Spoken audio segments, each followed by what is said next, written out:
A two-chord song sounds easy, doesn't it? But if you've tried to play one and felt frustrated, it's not you. It really isn't. So I think most videos miss the crucial details that make a simple song feel impossible. So we're going to break down every single one of those challenges step by step with Fleetwood Mac's Dreams. Because, you know, with a two-chord songs, it's not just that, is it? There are other things to take into account. There's a time signature, there's the rhythm, there's the strumming. Do you use a plectrum? Do you use your thumb? Do you use your fingers? And then there's the chord progression itself. You know, is it complicated? Does it kind of have twists and turns? Or is it dead simple? And what about the chords of this two-chord song? Do you actually know them? And even if you do know those chords, can you actually change smoothly between those two chords? So I think as a total beginner, this really needs to be broken down a little bit more. So let's look at Dreams by Fleetwood Mac. So let's talk about the time signature. Now this is the thing that tells you how many beats you play in a bar. And for Dreams, it's 4/4. So the rhythm can be quite simple, and we'll talk about that a bit more in a moment.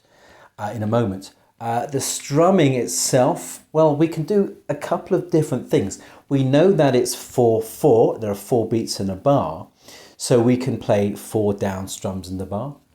Just 1, 2, 3, 4. We could play 2 in the bar. 1, 2, 3, 4. Or we could play just 1 in the bar. 1, 2, 3, 4. And what are you using? Are you using a plectrum? Are you using your fingers or your thumb? Well, really, in truth, you could use whatever feels comfortable for you right now. Now let's have a look at the chord progression. Now, it's basically C and D, and that seems simple, right? But do you know these chords? If you don't, you can click this link here and then come back to this lesson. And if you do know these chords, how do you transition between them? That's another matter altogether, isn't it? So the chord progression, let's get back to the chord progression for a moment. As I said, it's C and D all the way through. It's just 1, 2, 3, 4, 1, 2, 3, 4, 1, 2, 3, 4, 2, 3, 4. And I'll be honest, I quite favour the playing 1 beat in the bar. When I play this, I find that to be really nice. 1, 2, 3, 4, 1, 2, 3. Now, of course, you can play, you know, a little bit more than that. You can play the 1, 2, 3, 4, 1, 2, 3, 4, 1, 2, 3, 4. Or you could play 2 beats. 1, 2, 3, 4, 1, 2, 3, 4, 1, 2, 3, 4, 1, 2, 3, 4. And, you know, I that's what I mean about the rhythm, you know, keeping it simple allows you to make the chord changes a little bit more smoother. And maybe even on the beat, because sometimes playing 4 with these 2 chords, because C and D are not the easiest, with these 2 chords it could be a little bit tricky. So how can we make this chord change a lot easier then? What can we do? I think one of the keys is when you're learning a chord progression for the first time, a song for the first time, and looking at its chord progression and looking at some of the difficult changes, one of the things that you should probably do or try to do is to look at what the chords have in common, all right? And for example, the C and the D. If we look at the C and the D, there's a C and then there's the change to the D. It looks like everything is changing, doesn't it? But there is actually something that these 2 chords have in common, and it's these 2 fingers here. And it might not seem obvious at the moment, but let me show you what I mean.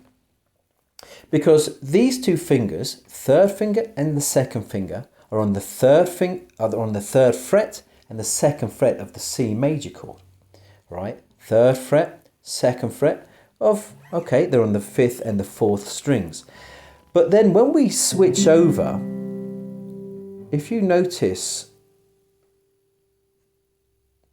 here we are, 3rd finger on the 3rd fret, 2nd finger on the 2nd fret, and they're on adjacent strings, exactly like in the C major chord.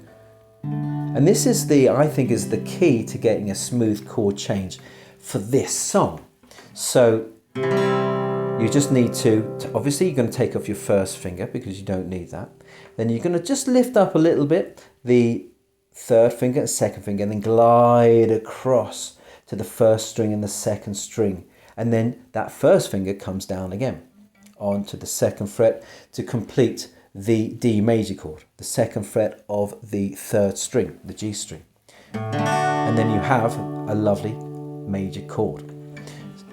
C, D.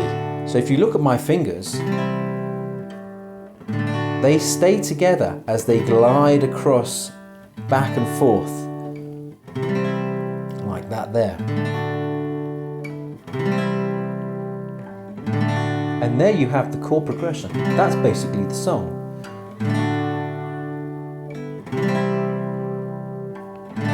Now, something else to take into account is what strings are you playing. So with the chord diagram that you can see, you're playing the top 5 strings, and remember strings are ordered 1, 2, 3, 4, 5. So kind of going that way. So string 1 is not this, string 1 is here. So top 5. And then with the D major chord, you're playing the top 4 strings. Now, however, you know, if you're still kind of struggling with these chord changes, don't worry so much about playing those exact strings. Your focus really should be just trying to keep this hand going. 1, 2, 3, 4. 1, 2, 3, 4, 1. Keep that hand going. If you find your fretting hand is lagging behind, just keep this going. Try and let your fretting hand catch up. So as I said, I like playing just 1 strum per bar with this.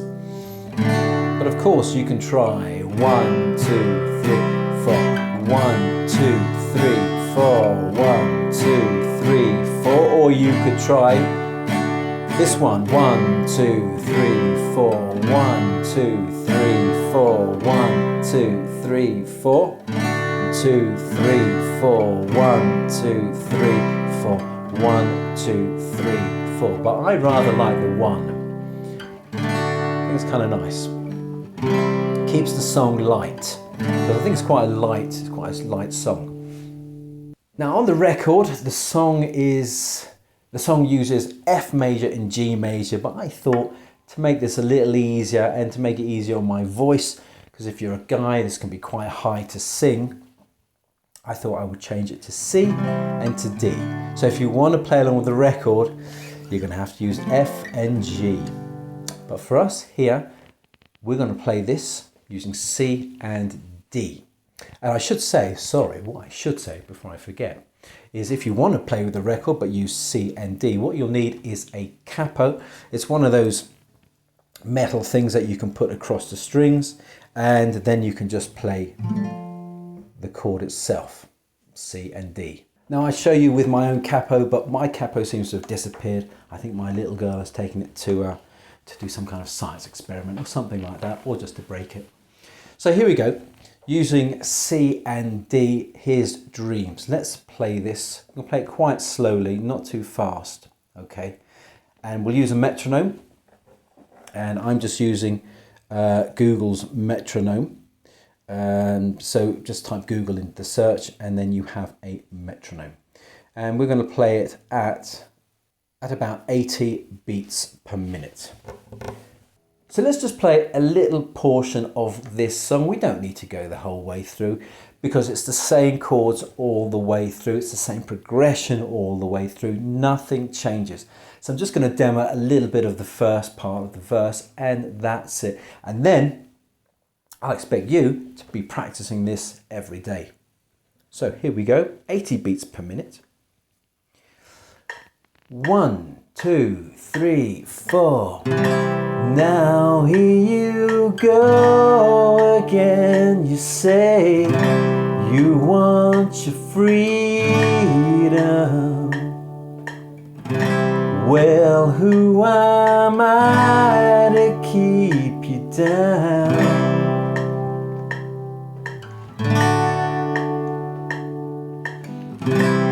It's only right that you should play the way you feel it, but listen carefully to the sound of your loneliness, like a heartbeat drives you mad. In the stillness of remembering what you had and what you lost and what you had and what you lost.